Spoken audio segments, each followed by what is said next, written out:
Alrighty, this is Deadlock, a kind of old RTS type thing.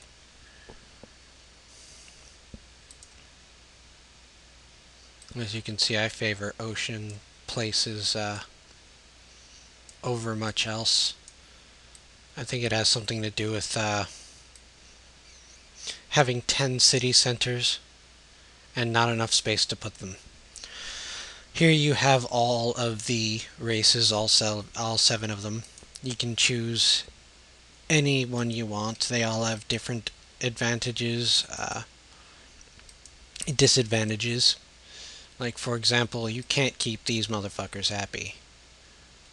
It doesn't matter how many things you have. The more you have, the less happy they are. Bastards. These guys happen to reproduce pretty fast. These guys, uh, they don't have any problems with morale. If you can actually read this portion here, you'll be able to see that. They're kind of evil, but misunderstood. Humans, balanced.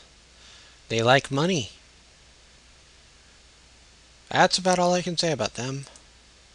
These guys are sick. Um, Literally sick. But they can also produce technologies at a very fast rate.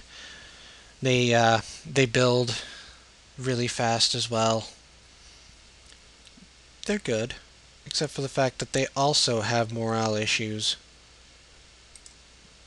Once again, these guys just suck balls. They have some really nice abilities though, like their command corps can mind control enemy units, which is pretty nice. I like it. I like it a lot. The Tarth, god damn, there's like a lot to say about these guys. They're the military types, and they will tear anything apart if they get their hands on it. They uh, they have the highest ability for farming and all that, so they're pretty nice to use if you're a beginner. And the Uva Mosque. Nobody likes these guys, mostly because they're ugly freaks of nature. They're nature lovers. If you can see it here, I'll read it out to you. The Uvamas produce more energy, iron, endurium, and wood than any other race. Their food production is second only to the Tarth. Their infantry units can also spy. For this, we will be choosing the Sith because, well, I like them the most. Plus, they have the coolest voice ever. This is a screen where you can pick where you want to land. I'm going to choose this spot here in the corner. Wow, and the Tarth get to sit right next to me. I love this game already. Greetings to you, fair lord. I and my aides are here to assist you.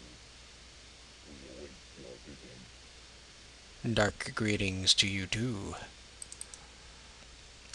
Now, be aware that the Sith, it's CYTH instead of SITH. So don't get it confused with any Star Wars stuff because that's not the way it is. Not that you were getting it confused. As you can see, building is pretty easy, etc., etc. You put your units on the construction sites, and you can start building when you end your turn. You have housing, farms, mines, energy plants, factories, universities, cultural improvement centers, shipyards, airports, fuel depots for your airports, and defense turrets. Now, about the overworld view, it's a pretty nice thing. As you can see, if you scroll around, you can see basically everything there is to see in the world. Except, you know, it's not close to you. Unless you're the Raylu, then you can see everything. It's kind of weird and freaky at the same time. They're spying on you, I swear it. Okay, this is my colonizer. I'm going to double click it and give it the mission to build a settlement.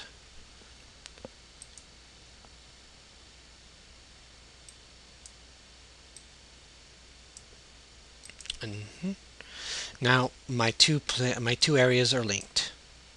I'm going to give this place 2 people, and now, oh well, look at that, I don't have enough credits for it. Anyway, yeah, there's always going to be like 1 or 2 people angry in every colony with these guys, but it really doesn't do anything bad to your morale. And you can also buy stuff from the black market. Has been a change. Well, good. I like change. Anyway, you can view territory morale. It never drops for them. It's always usually at 80%, no matter what the hell you do. You can overly tax these guys and nothing happens. I mean, you can have oppressive taxes and nothing happens. Now this is the black market. The Skirinine are pretty awesome. Too bad you can't play them. Let us solve your worries. You can purchase arms, technology. Us. You can purchase information about other people as well. Like, for example, I'll look at the human landing right now.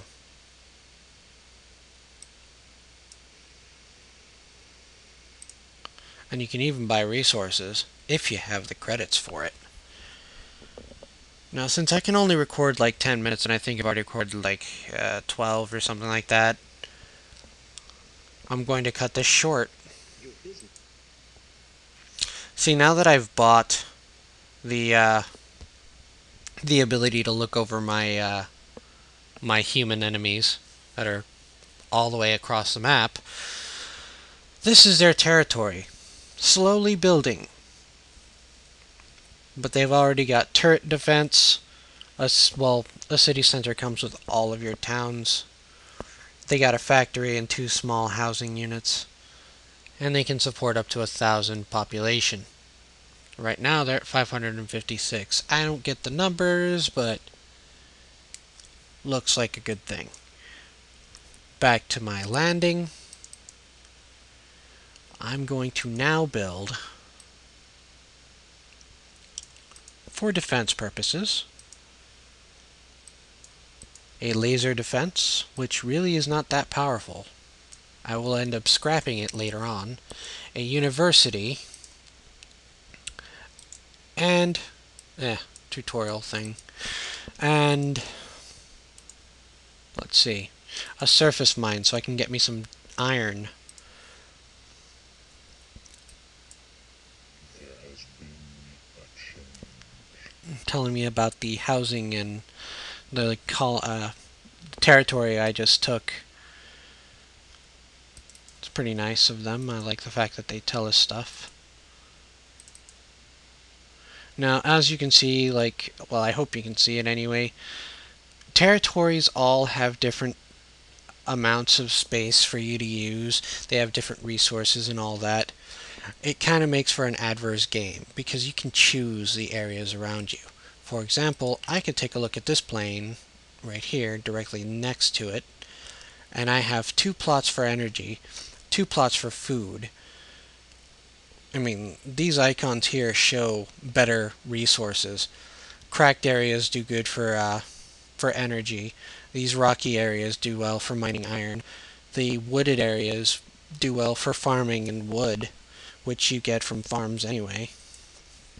So it's nice. It's nice.